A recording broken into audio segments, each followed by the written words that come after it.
하나님의 귀한 자녀 여러분, 평안하십니까? 오늘 이 공간을 찾아주신 모든 분들의 삶에 하늘의 지혜와 위로가 가득하기를 소망합니다. 잠시 세상의 소음에서 벗어나 영혼을 울리는 깊은 말씀 속으로 함께 여행을 떠나보려 합니다. 만일 이 말씀이 여러분의 마음에 작은 울림이라도 준다면 구독과 좋아요를 눌러 이 은혜의 통로를 더욱 넓혀 주십시오. 여러분의 손길 하나가 어둠 속에서 길을 찾는 또 다른 영혼에게 빛을 전하는 귀한 사역이 될 수 있습니다. 주님의 이름으로 여러분 모두를 축복합니다. 오늘은 구약 성경의 지에서 다니엘서에 담긴 핵심적인 사상들을 함께 살펴보겠습니다. 그 중에서도 특별히 교육과 정체성, 그리고 신앙의 본질에 관한 문제를 깊이 있게 다루어 보고자 합니다. 이야기는 바빌론의 위대한 왕 느부갓네살로부터 시작됩니다. 그는 여러 면에서 천재적인 통치자였습니다. 그의 정복 정책은 단순히 영토를 빼앗는 데 그치지 않았습니다. 그는 정복한 나라의 가장 총명하고 재능 있는 청년들을 수도인 바빌론으로 데려왔습니다. 그리고 마치 오늘날 세계 최고의 명문 대학들처럼 3년이라는 시간 동안 그들에게 바빌론의 언어와 학문을 가르쳤습니다. 이것은 매우 고차원적인 통치 전략이었습니다. 느부갓네살은 단순히 바빌론의 언어만 배우게 한 것이 아니라 그들의 문화까지 깊이 배우도록 했습니다. 이는 피정복민 엘리트들을 바빌론 제국의 시스템 안에서 제국을 위해 충성스럽게 일하는 인재로 완전히 동화시키려는 깊은 의도가 담겨 있었던 것입니다. 과학을 배우면 문학은 등한시하고 문학을 전공하면 과학에는 무지하기 쉬운 오늘날의 분과된 교육 시스템과 비교해 볼 때 언어와 문학을 통해 한 문명의 정신을 통째로 이식하려 했던 그의 방식은 참으로 놀랍도록 통찰력 있습니다. 성경은 이 특별한 교육 프로그램에 선발된 4명의 유다 청년을 우리에게 소개합니다. 바로 다니엘, 하나냐, 미사엘, 그리고 아사랴입니다. 그런데 그들이 바빌론에 도착한 후 겪게 된 첫 번째 변화는 바로 이름이 바뀌는 것이었습니다. 환관장은 그들에게 새로운 바빌론식 이름을 지어주었습니다. 다니엘은 벨드사살로, 하나냐는 사드락으로, 미사엘은 메삭으로, 아사랴는 아벳느고로 불리게 됩니다. 잠시 상상해 보십시오. 바빌론 대학의 첫날 저녁, 식당에서 이 4명의 유다 청년들이 다른 바빌론 학생들과 마주 앉았습니다. 한 바빌론 학생이 다가와 자신을 나부라고 소개하며 그들의 이름을 묻습니다. 내 이름은 다니엘입니다. 나는 하나냐입니다. 저는 미사엘이고 이 친구는 아사랴입니다. 바빌론 학생은 고개를 갸웃하며 묻습니다. 다니엘, 참 독특한 이름이네요. 어느 나라 말이죠? 처음 들어보는데요. 아, 히브리어입니다. 아하, 히브리. 느부갓네살 폐하께서 얼마 전 원정에서 크게 승리하신 그곳 말이군요. 아무튼 이곳 바빌론 대학에 온 것을 환영합니다. 그런데 혹시 당신의 이름에 특별한 뜻이 있나요? 제 이름 나부는 우리가 섬기는 신의 이름에서 따온 것이거든요. 다니엘이 대답합니다. 네, 제 이름의 뜻은 하나님은 나의 심판자이시다입니다. 하나님이 당신의 심판자라고요? 세상에 정말 무서운 신을 믿고 있군요. 신이 늘 당신을 지켜보며 심판한다니. 그러니 우리가 당신들을 이길 수밖에 없었겠지요. 이때 다니엘은 아마 이렇게 대답했을지 모릅니다. 잠깐만요. 당신은 무언가 오해하고 있는 것 같군요. 당신도 법과 정의를 믿지 않습니까? 심판이 없다면 어떻게 정의가 바로 설 수 있을까요? 당신이 믿는 정의와 심판의 근거는 어디에 있습니까? 바로 그때 옆에 있던 하나냐가 대화에 끼어듭니다. 친구, 잠시만요. 이 대화의 균형을 좀 맞출 필요가 있겠군요. 제 이름의 뜻도 알려줘야겠습니다. 제 이름 하나냐는 여호와는 은혜로우시다라는 뜻입니다. 바빌론 학생 나부는 더욱 혼란스러워합니다. 뭐라고요? 당신들은 심판의 신도 믿고 은혜의 신도 믿는 겁니까? 신이 여러 명인가요? 그러자 미사엘이 단호하게 말합니다. 아닙니다. 신은 오직 한 분뿐입니다. 그래서 제 이름이 미사엘, 즉 누가 여호와와 같으랴? 라는 뜻입니다. 마지막으로 아사랴가 미소를 지으며 대화를 마무리합니다. 제 이름의 뜻도 들어보시죠. 아사랴, 여호와께서 도우셨다는 의미입니다. 심판자이시지만 은혜로우시고 그 누구와도 비교할 수 없는 유일한 분이시며 우리의 삶 속에서 실제로 우리를 도우시는 분. 이 모든 것이 우리가 믿는 단 한 분의 하나님에 대한 설명입니다. 여러분, 놀랍지 않습니까? 이 네 청년의 이름만 합쳐도 하나의 완전한 복음 메시지가 됩니다.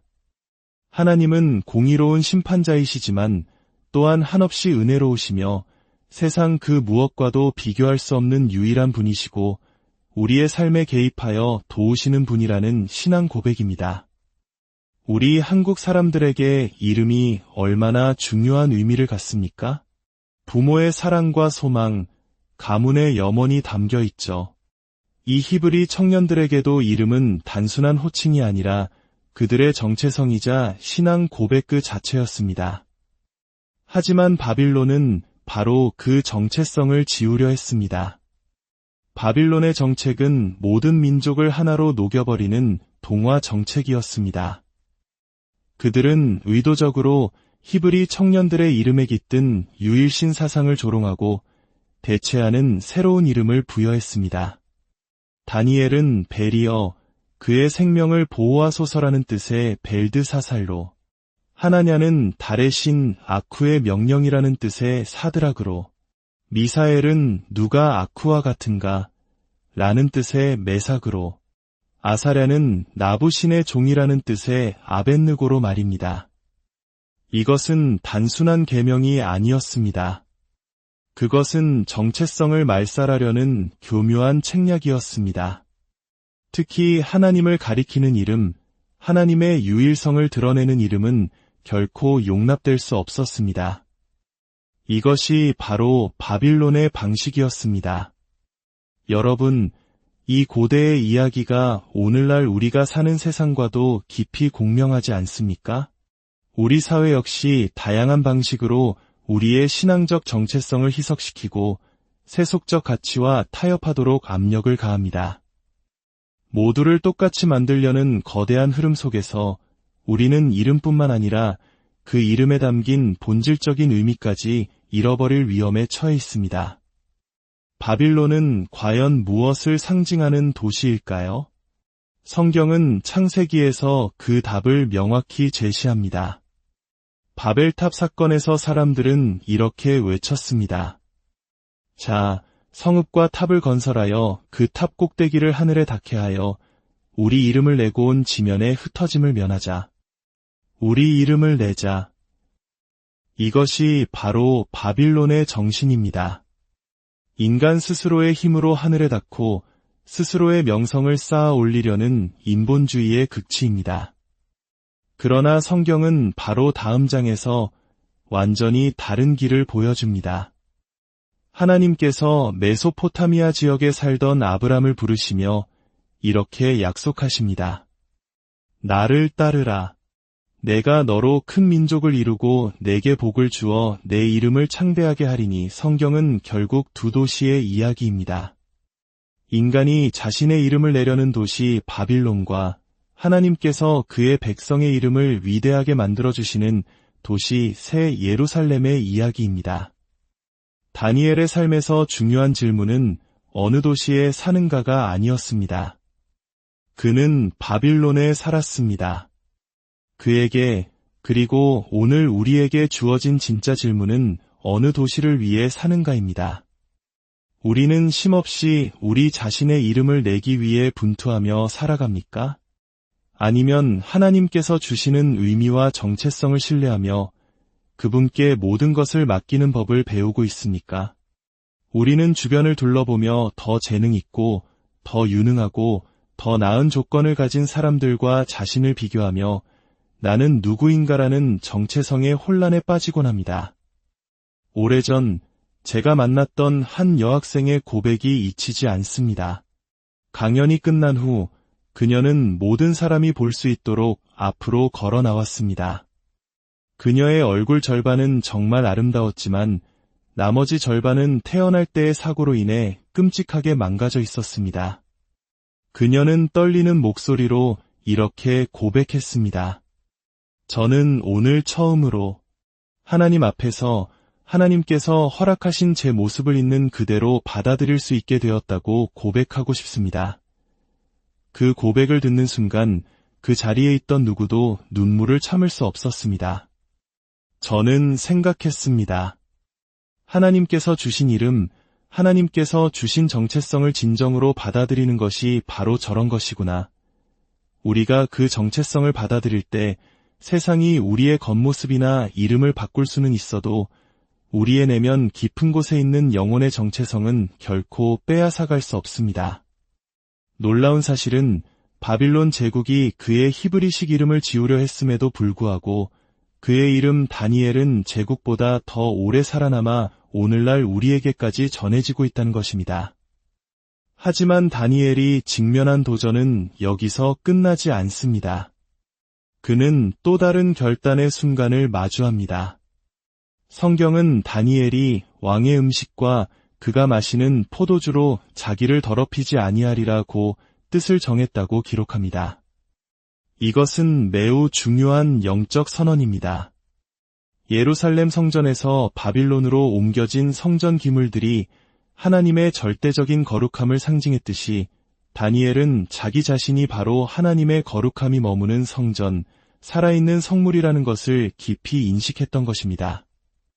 신약 성경에서 너희 몸은 너희가 하나님께로부터 받은 바 너희 가운데 계신 성령의 전인 주를 알지 못하느냐고 말씀하신 그 진리를 그는 이미 자신의 삶으로 살아내고 있었던 것입니다.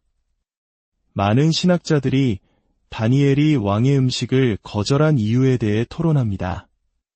율법에 따른 정결한 음식이 아니었기 때문일 수도 있고 우상에게 바쳐진 음식이었기 때문일 수도 있습니다. 하지만 우리가 주목해야 할 것은 그가 음식뿐만 아니라 포도주도 거절했다는 점입니다. 유대 율법은 절제하는 조건 하에 포도주를 금하지 않았습니다. 왜 포도주까지 거절했을까요?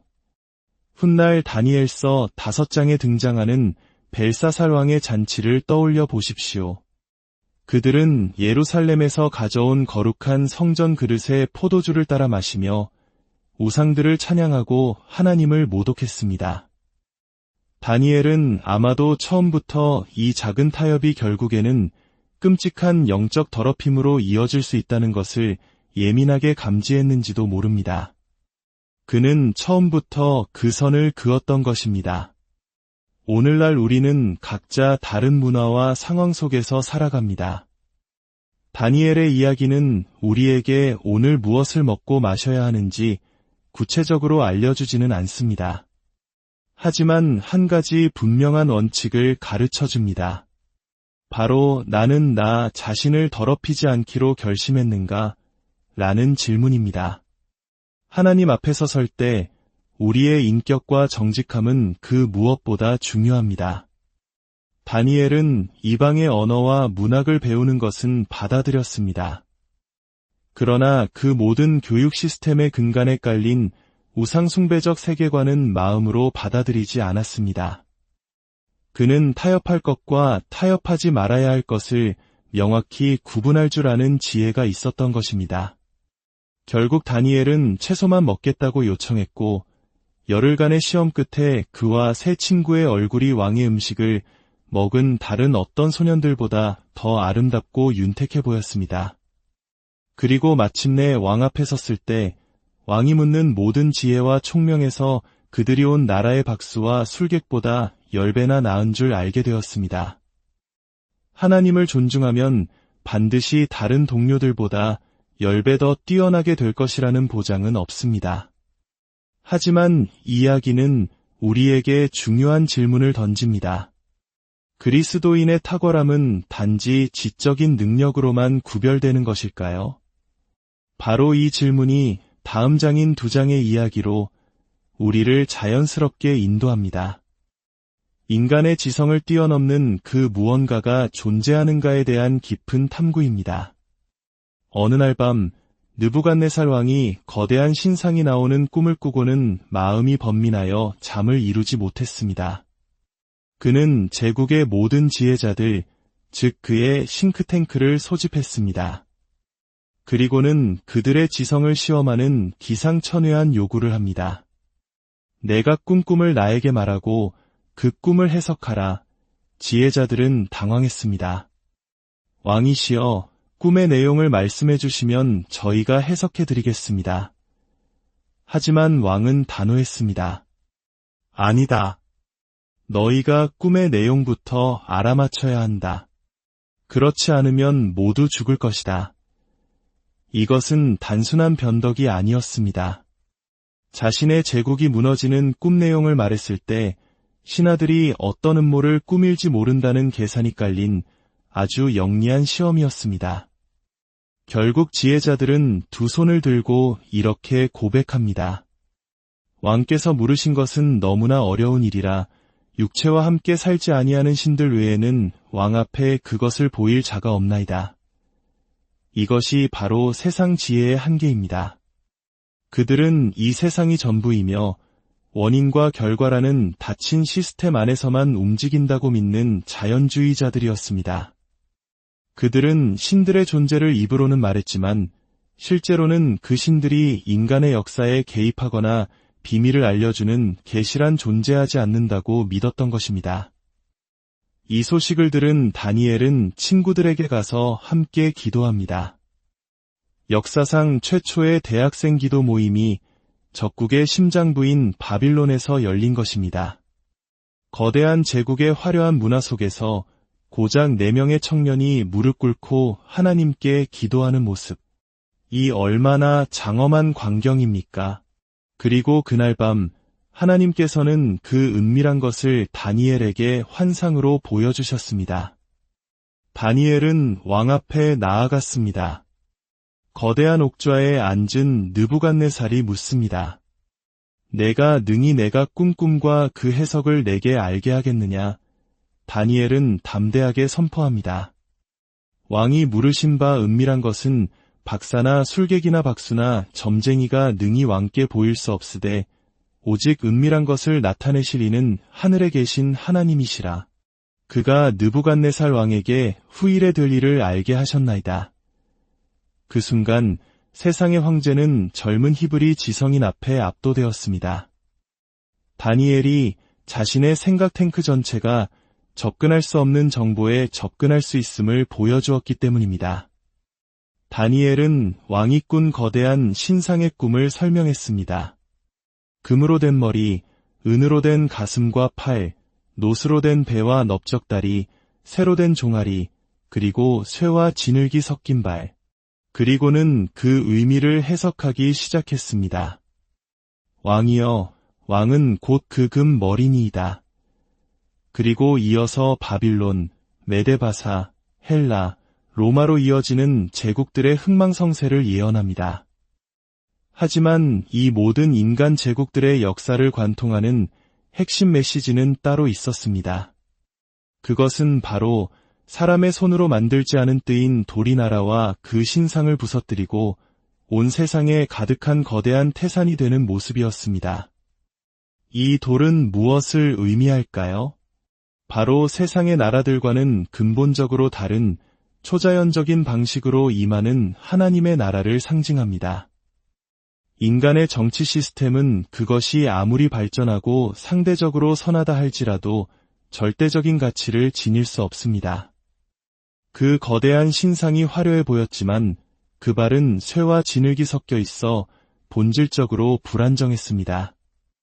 진흙발이라는 표현은 바로 이 다니엘서에서 유래했습니다. 모든 인간의 나라는 근본적인 결함과 불안정성을 가지고 있다는 통찰입니다. 그러나 돌로 상징되는 하나님의 나라는 영원하며 안정적입니다. 이사야 선지자는 시온에 둔 모퉁이 돌에 대해 예언했고 예수님께서는 스스로를 그 돌에 비유하셨습니다. 사도들은 예수 그리스도를 우리 인생이 세워져야 할 유일한 반석이자 기초라고 선포했습니다. 사랑하는 여러분, 오늘 이 말씀을 마치며 다시 한번 묻고 싶습니다. 당신은 누구입니까? 당신의 이름은 무엇을 의미하며 당신의 정체성은 어디에 뿌리를 두고 있습니까? 우리는 언젠가 무너질 수밖에 없는 진흙발을 가진 세상의 가치 위에 우리의 삶을 쌓아 올리고 있습니까? 아니면 결코 흔들리지 않는 반석, 영원한 하나님의 나라에 우리의 소망을 두고 있습니까? 세상의 왕국들은 계속해서 일어나고 또 사라질 것입니다. 그러나 예수님께서 친히 약속하셨듯이 언젠가 그 돌이신 주님께서 다시 오실 것이며 그 나라는 영원히 멸망하지 않을 것입니다. 이 불확실한 시대를 살아가는 우리 모두가 흔들리지 않는 하나님의 나라를 받았다는 사실에 위로와 용기를 얻기를 기도합니다. 함께 기도하겠습니다. 거룩하신 하나님 아버지, 오늘 다니엘의 삶을 통해 저희에게 귀한 깨달음을 주시니 감사합니다. 세상이 우리의 이름을 바꾸고 우리의 정체성을 흔들려 할 때 하나님께서 지어주신 존귀한 이름을 기억하게 하옵소서. 우리의 삶을 연약한 진흙발 위에 세우지 않고 영원한 반석이신 예수 그리스도 위에 굳건히 세워 세상의 풍파 속에서도 흔들리지 않는 믿음의 사람으로 살아가게 하여 주시옵소서. 이 모든 말씀, 우리를 구원하신 예수 그리스도의 이름으로